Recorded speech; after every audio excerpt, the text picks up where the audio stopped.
Thanks for joining me today. It is a beautiful day, isn't it, today? It is. Very nice morning. You can't complain. We got some critters buzzing around here, but that's the way it is out here all the time, isn't it? Full of wildlife here on Okay. the battlefield.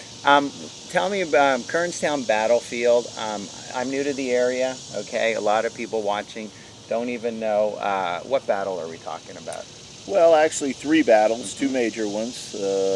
The first one is First Battle of Kernstown, which was March of 1862. Okay.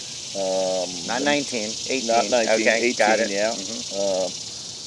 Second Battle of Winchester, which was the Confederate Army passing through here on their way to Gettysburg. Okay. And that would have been June of 63. Uh-huh. And then the next major battle was the Second Battle of Kernstown. Grab that. Uh-huh. Sorry. That's all right. So Second Battle of Kernstown. Battle of Kernstown, which was in July of 64, and that's what we're commemorating this upcoming weekend. Okay. Second Battle of Kernstown. Okay, and the dates now this weekend are July, where are we now? July 21st, 22nd, or 22nd, 23rd, right? 22nd, 23rd, and 24th. Okay. Okay. 24th is I can't believe I don't have this, but make sure I get it right. 22nd, 23rd, and 24th, which Monday the 24th is the actual date of the battle. Date. So that's an extra day open. We always are open on the anniversary date of the battle. Okay, so no whether what it's day of the Tuesday, week. Wednesday, Friday, Sunday. Exactly. On a typical, a battle, did it last a couple hours? Was it over days? What was that like? Well, generally it was a sequence of events over several days. I guess you could say that First Kernstown spanned 2 days, with the majority of the fighting happening in the afternoon of the second day. Right. Most casualties happened at that point. And then Second Kernstown spanned, the start of it, the lead up to it was just some cavalry actions south of town. And finally the Union forces got fed up with that and engaged and found that there were more forces here. And that happened on the 24th. And that happened in a span of 4 or 5 hours, I guess. The major fighting, fairly concentrated, but as always, there are things that lead up to it for a day or two. Steve, what are some of the things that you find most interesting about this battlefield, the battles that happen here? Well, I think what a lot of people ask are, why here? And the obvious answer, once you're here and climb Prichard's Hill and see the view and the advantages from being 90 feet higher than everyone else, that's essentially why this battlefield exists. Okay. Because the hill behind us was a good location for Union forces to set up their artillery, and that would allow them to see everything happening south of Winchester, cover approaches on Valley Avenue and Middle Road with artillery, make it very difficult for anybody to travel with an army up and down either one of those, as well as a good vantage point. I mean, you can see Signal Knob down in Strasburg. You can see Paris Gap. From here you can see that. You can, yeah. With the naked eye, or do you need a glass? Oh no, it's very obvious where the gap is. Snickers Gap, and if you go to the back on the far north part of our battlefield on a good clear day, you can actually see Maryland Heights at Harper's Ferry. Oh wow. So it's a very good observation point. So we're just here we're 90 feet up, or not quite? Here we're below that. We're probably 70 feet at this point below the top of the hill up there. Okay. But once you climb the hill, right? Yeah. And that's quite a hill. Once you're up there and see the view, it is. But the real advantage is physics. If you put an artillery piece 90 feet higher than anyone else, it can reach farther. You can get 2 more seconds of cannonball flight over 2 your more. adversary. Okay. And okay. a cannonball can fly a good distance in 2 seconds. So that's the reason the battles, one of the reasons that the battles happened here. It was a very good spot to be. Was there anything decisive that happened because of the battles that were here, in your opinion? I guess you could argue on First Kernstown that it potentially continued the war for several years. Wow. Stonewall Jackson was charged. Of course, he would have liked to have won that battle, did not. But what he did do is tie up troops that would have been released to go down and fight the Peninsula Campaign and the battle around Richmond. You know, had those 30,000+ troops been released from the valley to go fight that battle down around Richmond, the war might have been over earlier. That might have made the difference. Okay. You just don't know. So right. strategically, it was a good thing because the Confederates managed to keep a whole lot of troops here in the valley. Steve, I know like a lot of battlefield and organizations that preserve these grounds. It's a volunteer organization. By donations, is that still what's happening? That's exactly right. We don't pay anybody. I mean, we'll have a contractor come in and do something specialty for us once in a while, but we don't have any paid staff. Everybody's a volunteer. Everybody loves doing this, or they're just not here. And when people come to visit, sometimes there's a charge if there are, certain things, but mostly it's free, and I know especially there's a whole appreciation day also for first responders. There are. Yeah. How long has that been going on for? We've had the first responder event, I think, 2 years now. And it was a Veterans Weekend and then a First Responders, and now we've combined that into one weekend. And like you say, all of our events, entrance, everything we do here is generally free. We do take donations, gladly take donations, but if you want to have a day in a park-like setting and do some walking and see some historical sites, you can come here with the entire family and have no entry fees at all. Yeah, my wife and I, we've come with our bicycles. We rode around here, real nice grounds. We saw a lot of dog walkers, I remember, on that day. And the visitor center has a lot of like maps and artifacts that were found here on the grounds. We have some artifacts in there that were actually found on the grounds. We have other things that just represent things from that time in the Civil War. And those are generally fairly well marked. Which were here and which, just represent the time period. And just behind us is this, it's the Prichard House, right? It's the Prichard House. Was completed in 1854, prior to the war. The Pritchards lived in the house and actually stayed in the house during all the battles that came across this property.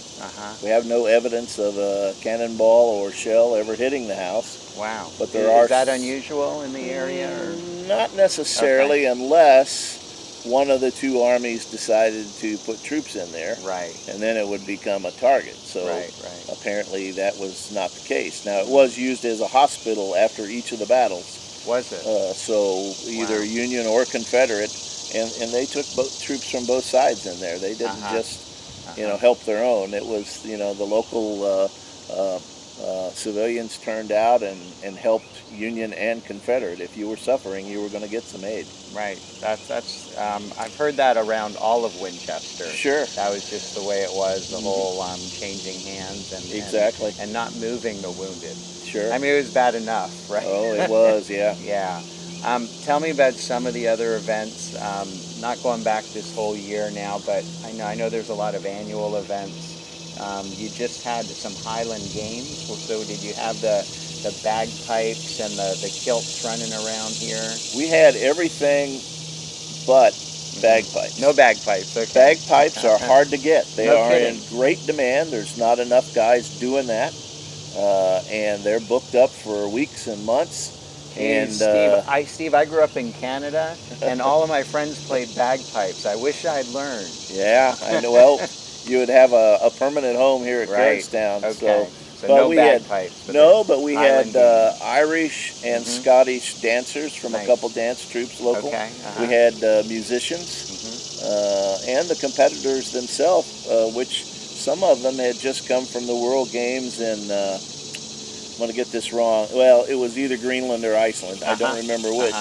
And a couple of fourth place finishers in the World Championship. Right. Were here competing at Kernstown. And they had the telephone pole toss. The caber toss. Caber toss. Yeah. I was trying to remember the word They for sure that. do. The sheath toss, I think, which is a pitchfork with Right. a burlap bag. Right. And see then, how high they can throw it? Yeah. Okay. And then, several tossing type events, with stones. And I heard you had great crowds for that. We did. Is it going to happen again next year in July? It will. In fact, we've got another smaller one in November 18th will be a smaller event, but will be very similar. Now, we might not have the dancers and the musicians. We'll try, but we may not. But it'll be we do have another one this year, and I'm sure the main one that we just finished, we will certainly do that even bigger next year. Nice. Now, this weekend event is the anniversary of the battle here, right? Of Second Kernstown. Second Kernstown. You'll be open on Monday. What hours are you open? Like, if people are working, can they come in after work, or how does that work? That's a tough question to answer.